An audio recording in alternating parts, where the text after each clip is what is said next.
والضحى والليل إذا سجى ما ودعك ربك وما قلى وللآخرة خير لك من الأولى ولسوف يعطيك ربك فترضى ألم يجدك يتيما فآوى ووجدك ضالا فهدى ووجدك عائلا فأغنى فأما اليتيم فلا تقهر وأما السائل فلا تنهر وأما بنعمة.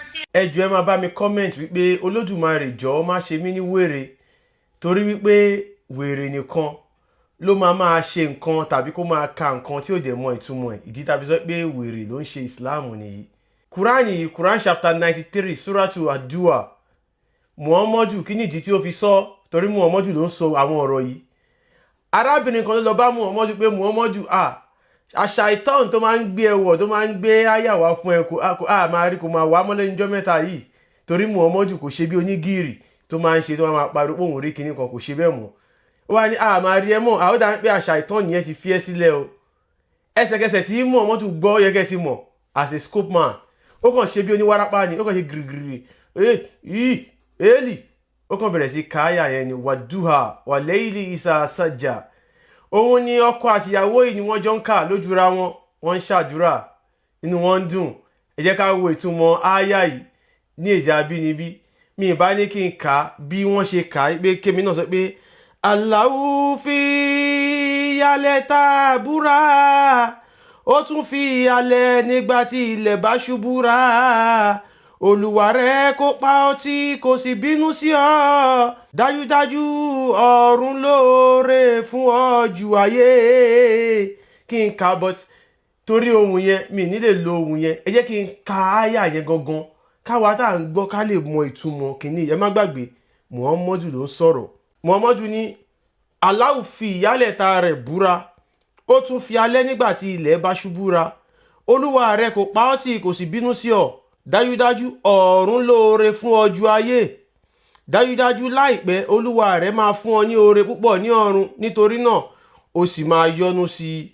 Ṣé Allah kò rí ọ ní ọmọ òrukàn ni, ó sì fún ọ ní ibùgbé? Ó sì rí ọ ní aláìmọ̀nà, ó sì fi ọ̀nà mọ̀ ọ́. Ó tún rí ọ ní aláìní, ó sì rọ̀ ọ́ lọ́rọ̀. Nítorí náà ní ti ọmọ òrukàn má ṣe jẹ gàba lé e lórí, ní ti alágbe má sì ṣe jágbe mọ́ ọ. Ní ti ìdẹ̀ra Olúwa rẹ sọ ọ́ jáde. Ìtumọ̀ ẹ̀ nìyẹn o. Òun ni àwọn ọkọ àti ìyàwó jọ fi ń dramatize. Ìtàn Ìjàpá àti Yánníbo, ìtàn tí ò ní ìtumọ̀. Ọ̀run lóore fún yín ju ayé. Ẹ̀yin méjèèjì ẹ máa gbọ́ ọ̀run lọ, kẹ́ ẹ fi àwa tá fẹ́ gbádùn ayé lẹ̀. Nǹkan tá à ń sọ ni pé ẹ̀sìn Islam ẹ̀sìn fún àwọn tó kù díẹ̀ fún ni. Kẹ́ ẹ tó jáde ka Lárúbáwá kan, kí ni ìtumọ̀ nǹkan tẹ́ ẹ fẹ́ kà? Kí ni ìdí tí wọ́n fi sọ ọ̀rọ̀ yẹn? Torí Muhammadu ló ń sọ̀rọ̀ nínú Quran. Ẹ̀yin èèyàn wa, ẹ̀sìn Islam òfegè ni, òfútù fẹ́tẹ̀ àṣà tí ò ní kàn ìtàn irọ́ lásán. Tó bá sọ pé ẹ lọ gba àròdán wá, ẹ mọ̀ tún máa àròdán, ẹni yẹn wá wà níbẹ̀ wá ní òkè àròdán dúró mò ń bọ̀. Òun ni Islam. Ibẹ̀ lẹ máa wà títí tẹ́ máa fi kú. Àwọn ọmọ yín tẹ́ bí sínú Islam náà wọ́n á wà níbẹ̀ títí tó máa fi kú. Àwọn ọmọ táwọn yẹn náà bí wọ́n wà níbẹ̀ títí wọ́n máa hope títí tó máa fi kú. Táwọn Fúlàní máa fi gbalẹ̀ yín, táwọn Lárúbáwá tún máa fi wá gba ilẹ̀ lọ́wọ́ Fúlàní. Ẹ̀sìn Islam irọ́ lásán ni, òfegè ni. Allah kò kí ń ṣọlọ́run Olódùmarè, èrè lásán ni. Paracetamol 10 naira ó lágbára ju Allah lọ. Mo sọ yìí mo dúró, ó dìgbà.